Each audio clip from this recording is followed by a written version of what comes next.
Hi and welcome to Sustainable Profits. Today I'm going to talk to you about sustainable transition in Asia and some Asian countries. And as always, please do remember to subscribe and help me excel and develop this channel further.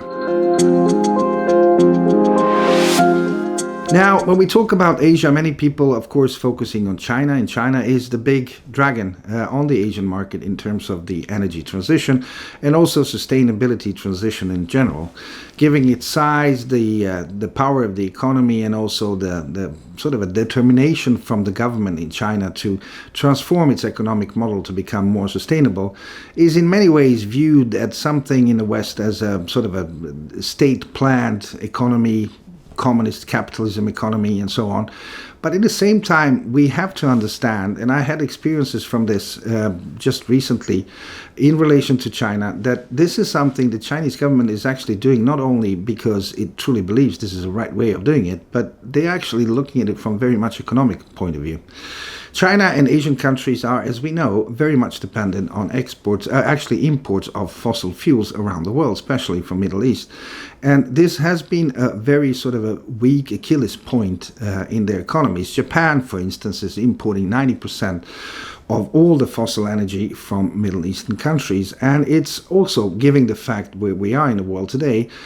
pointing out at the weakness, economic weakness of these countries, including China and Indonesia and Malaysia, in terms of dependency they have on fossil fuels. Now, given the dependency and also economic growth and need for that economic growth in Asian markets, both Chinese and actually Japanese investors, but also governments, have started looking at something that looks much more like total cutoff from fossil dependency into something that looks far more renewable than before. China is one of the places where you can see this in a very sort of a broad context of what's happening in the country. From the fact that they are controlling entire supply chain of renewable energy development to a fact that they are also heavily investing into development of new nuclear power plants in China, which is, for instance, very interesting compared to Europe, where in France, where the 70% of energy comes from nuclear power, the nuclear power station and infrastructure in France is very old, so around 2030 it will need to be decommissioned. China is the only country in the world that is developing nuclear energy at the pace that nobody else is doing anywhere else in the world. And it is a country that has managed to basically generate more renewable energy over the last couple of years than the entire world has been producing over the last 10 years. If you look at Japan, where I live today, and I've been living for many years now, the fact is the Japanese government is pursuing the transformation as something that is crucial for stability, economic stability of the country going forward.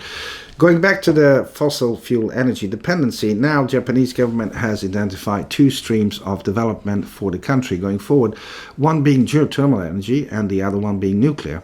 Of course, there is a lot of conversation in Japan about the net zero targets and the goals that the Japanese government has in relation to CO2 emissions of the country and the nation.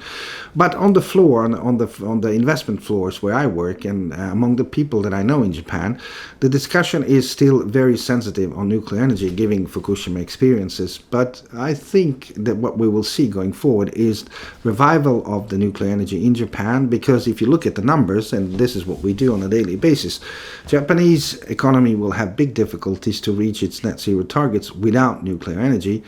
And the other way to do that is to deploy a huge amounts of geothermal energy that is available in Japan. I visited some of these places in Japan where the geothermal projects are now growing, and Japanese government is slowly but surely making the regulation around geothermal energy, which is usually very close to the national parks in Japan, easier for prospectors and investors to actually tap into in order to develop that source of energy in Japan. Now, if you look outside Japan and China, which are the two sort of growing engines, or at least two engines that are moving Asian continent forward, they are smaller countries, nevertheless important countries in terms of the transition, like Indonesia and Malaysia. And these countries are also the ones where, if you look at the geographical map of AI and AI data centers in the world, two major countries where these data centers are developed today. Now, the big trigger and the big challenge for Asian countries is, of course, to do that in responsible and renewable way. As we know,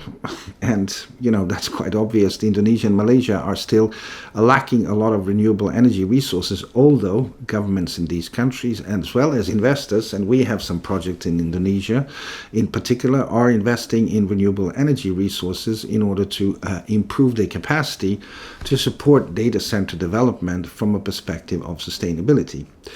Short on Asia, in terms of sustainable transition, yes, it's taking place. It's taking place in a much faster pace, I would say, than in Europe and the US. And the reasons for that are really not only the virtue reasons, virtue in terms of doing the right thing.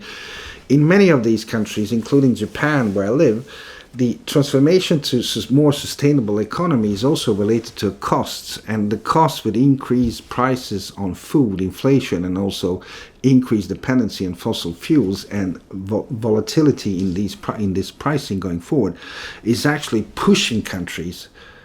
almost on a daily basis to diversify from fossil fuel energy and put much more investments and much more focus into renewable energy. And latest news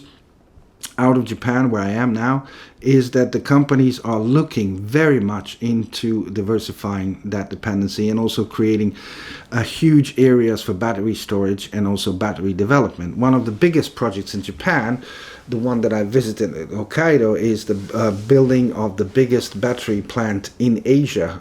which is of course supported by Japanese government, and it's also one of the places where many investors are looking to generate good returns. Nevertheless, the last thing very important in this context is if you're looking at the investment space and if you're looking at the renewable energy stocks around the world, I will give you advice. Have a look at 3 large companies in China, the ones that are developing renewable energy solutions. During the last couple of months, they acquired or generated $7 billion in new investments in order to further develop their capacity going forward. The game is quite clear, the direction is quite clear, and for Asian countries I think it's becoming rather obvious, and this is my experience too from investments in Japanese companies, that renewable energy is the next big thing. Thank you very much for joining me for Sustainable Profits. See you again very soon, and please do remember to subscribe and help me grow this channel.